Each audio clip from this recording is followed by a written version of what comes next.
اللہ تبارک و تعالی نے ارشاد فرمایا الذین یذکرون اللہ قیاما وقعودا وعلی جنوبہم ویتفکرون فی خلق السماوات والارض۔ عقل رکھنے والوں کی تعریف کرتے ہوئے فرمایا ہے کہ یہ وہ لوگ ہیں جو اللہ تعالی کا ذکر کرتے ہیں کھڑے بھی، بیٹھے بھی اور لیٹے بھی، اور آسمانوں اور زمین کی تخلیق کے بارے میں غور کرتے ہیں۔ اور رسول اللہ صلی اللہ علیہ وسلم نے فرمایا لِكُلِّ شَيْءٍ ثَقَالَةٌ وَثَقَالَةُ الْقَلْبِ ذِكْرُ اللَّهِ، کہ ہر شے کی ایک چیز ثقل کرنے والی ہوتی ہے، یعنی چمکانے والی ہوتی ہے، اور قلوب کو چمکانے والی چیز اللہ کا ذکر ہے۔ ذکر کے معنی لغت میں یاد رکھنا ہے، اس کا مقابل نسیان یعنی بھول جانا ہے۔ یاد رکھنا دو طرح سے ہوتا ہے، ایک صوری اور ایک حقیقی۔ صوری زبان سے یاد کرنے اور نام لینے کو کہتے ہیں، اور حقیقی ادائے حقوق کو کہتے ہیں۔ ذکر لسانی یعنی زبان سے یاد کرنا بھی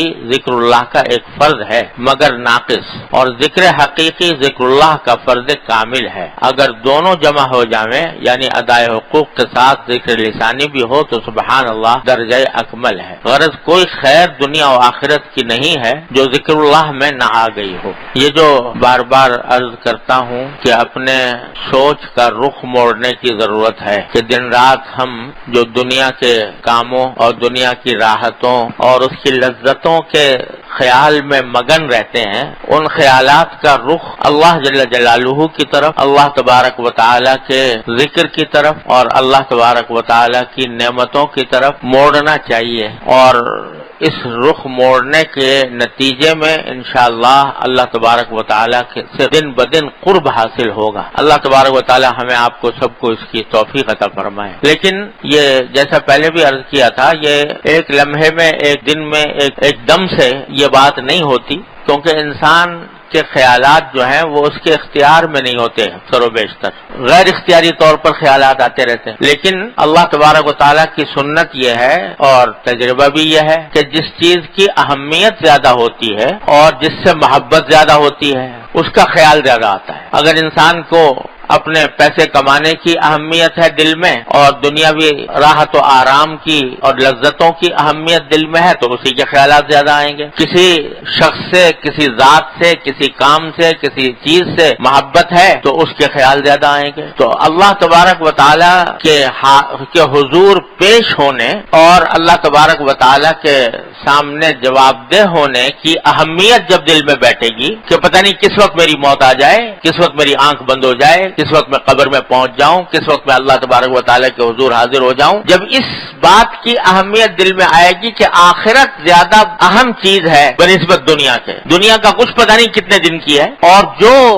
لذت ہے، جو راحت ہے، جو مزہ ہے دنیا کا وہ فانی ہے، فنا ہو جانے والا ہے۔ کوئی لذت کامل نہیں، کوئی راحت کامل نہیں، مکمل نہیں۔ ہر لذت کے ساتھ، ہر راحت کے ساتھ کسی نہ کسی غم کا کانٹا لگا ہوا ہے، کسی نہ کسی فکر کا کانٹا لگا ہوا ہے۔ بڑے سے بڑا صاحب اقتدار، بڑے سے بڑا سرمایہ دار، مالدار، دولت مند، جس کو دنیا کی ساری راحتیں بظاہر میسر ہیں، لیکن اس کو بھی غم سے اور فکر سے چھٹکارا نہیں، بلکہ عام طور سے دیکھا ہے گیا جتنا زیادہ آدمی کی دولت ہوتی ہے، جتنی جائیدادیں ہوتی ہیں، جتنا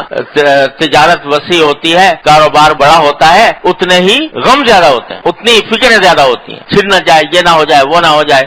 ہر رات دن رات آدمی اس فکر میں مبتلا رہتا ہے۔ تو دنیا کی نہ کوئی راحت مکمل اور نہ کوئی لذت مکمل، ہر ایک کے ساتھ غم کا، فکر کا کانٹا لگا ہوا ہے، اور آخرت اول تو دائمی، ہمیشہ کے لیے، کبھی ختم نہ ہونے والی، اور اس میں اگر اللہ تبارک و تعالی اپنے فضل و کرم سے، اپنی رحمت سے نواز دیں اور اہل جنت میں شامل فرما لیں، تو صرف ایک نعمت کا آپ تصور کیجئے جو قرآن کریم میں بیان فرمائے، لا خوف علیہم ولا هم یحزنون، اور بھی کچھ نہ ہو، صرف یہ نعمت کہ نہ کوئی خوف، آئندہ کا کوئی خوف نہیں، یہ ہو جائے گا وہ ہو جائے گا، کوئی فکر نہیں، خوف نہیں، ولا هم یحزنون، اور نہ کبھی غم ہے کہ پیچھے کیا ہوا تھا کیا نہیں ہوا تھا، سب غم مٹ گئے، سارے خوف مٹ گئے، اور کچھ بھی نہ ہو تو انسان کا خوف اور غم سے خالی ہو جانا یہ اتنی بڑی عظیم نعمت ہے کہ آج ہم اس کی کا تصور بھی نہیں کر سکتے۔ اس واسطے کبھی لمحہ کوئی ایسا آیا نہیں زندگی میں کسی بھی انسان پر کہ نہ اس کو خوف ہو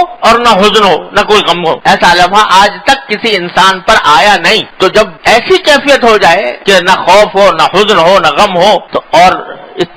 یہ نعمت ہی اتنی بڑی ہے کہ کچھ اس کا حد و حساب نہیں۔ تو اگر اللہ تبارک و تعالیٰ آخرت کی اہمیت دل میں ڈال دے، جس کو قرآن کریم نے فرمایا کہ وہ تؤثرون حیات الدنیا والآخرۃ خیر وابقی، تم دنیاوی زندگی کو ترجیح دیتے رہتے ہو ہر وقت، حالانکہ آخرت خیر بھی ہے، یعنی سراپا خیر ہے، اس میں کوئی شر کی آمیزش نہیں، راحت ہی راحت ہے، لطف ہی لطف ہے، اور لذت ہی لذت ہے، وہ خیر بھی ہے وابقی،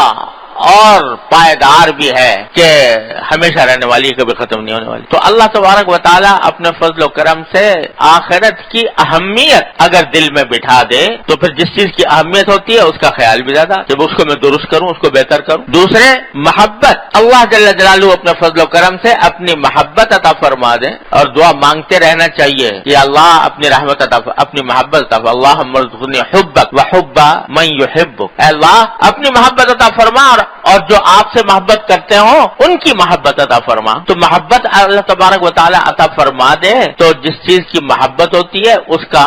خیال زیادہ آتا ہے، اس کا خیال زیادہ آتا ہے۔ تو اس لیے دو چیزیں ضروری ہیں اپنے خیالات کا رخ تبدیل کرنے کے لیے، ایک آخرت کی اہمیت اور دوسرے اللہ تبارک و تعالی کی محبت۔ ان دونوں چیزوں کو پیدا کرنے کے لیے ایک چیز ہے جو معین اور معاون ہوتی ہے،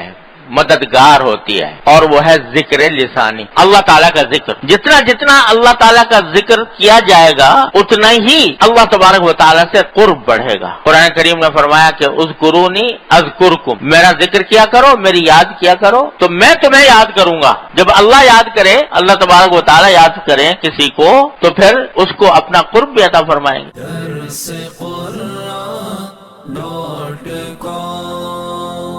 www.darsequran.com